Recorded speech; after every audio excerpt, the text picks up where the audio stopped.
और भारत में रह रहे पाकिस्तानी नागरिकों को वापस भेजने के लिए गृह मंत्री अमित शाह ने सभी राज्य के मुख्यमंत्रियों से बात की और पाकिस्तानी नागरिकों का वीजा रद्द कर उन्हें देश से बाहर निकालने को कहा। वहीं गृह सचिव गोविंद मोहन ने सभी राज्यों के सेक्रेटरी से वीडियो कॉन्फ्रेंसिंग के जरिए बात की और जल्द ही इस आदेश का पालन करने के दिशा निर्देश दे दिए हैं। 29 अप्रैल तक दरअसल मेडिकल वीजा धारकों की अवधि रहेगी। इसके अलावा long term visa, diplomatic visa और ऑफिशियल वीजा को छोड़कर बाकी सारे श्रेणी का वीजा रद्द करने का आदेश दे दिया गया है।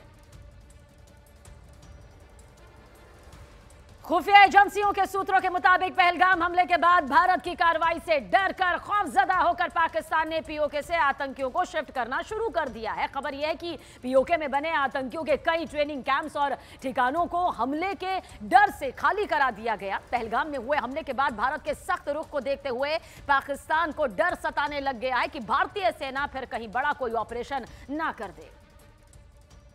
और भारत की इस सख्त कार्रवाई का असर यह हुआ कि आतंकियों के साथ साथ पाकिस्तान की सेना में भी हड़कंप मच गया। सूत्रों के मुताबिक भारत के एक्शन से डरकर पाकिस्तान ने सीमा के नजदीक बने जैश ए मोहम्मद समेत कई दूसरे आतंकी संगठनों के ठिकानों को खाली करा लिया। खबर है कि भारत पाकिस्तान सीमा के नजदीक बने कई लॉन्च पैड और आतंकियों के ट्रेनिंग कैंपों से आतंकवादियों को हटा लिया गया। सूत्रों के मुताबिक भारत के डर से पाकिस्तान के बहावलपुर में मौजूद जैश ए मोहम्मद के मुख्यालय को भी खाली करा लिया गया। यही नहीं, खबर है कि खैबर पख्तूनख्वा और पीओके से भी आतंकियों के ट्रेनिंग कैंप खाली करा लिए गए। ये अपने आप में मैसेज दे रहा है कि हाँ, अब उनको इस बात का डर सता रहा है कि भारतीय सेना किसी भी तरीके की पलटवार की कार्रवाई कर सकती है। खबर है कि उन जगहों से आतंकियों के साथ साथ उनके कमांडरों को भी हटाकर सुरक्षित जगहों पर भेज दिया गया, क्योंकि पाकिस्तान का सबसे बड़ा खौफ यह है कि भारत उसकी सीमा में घुसकर फिर सर्जिकल स्ट्राइक ना कर दे, क्योंकि इससे पहले भी आतंकी वारदातों के बाद में भारत ने पाकिस्तान को मुंहतोड़ जवाब दिया था। यह बात पाकिस्तान बखूबी जानता है और यही उसके डर का सबसे बड़ा कारण भी है। सितंबर 2016 में जम्मू कश्मीर के उरी में सेना के कैंप को आतंकियों ने निशाना बनाया था।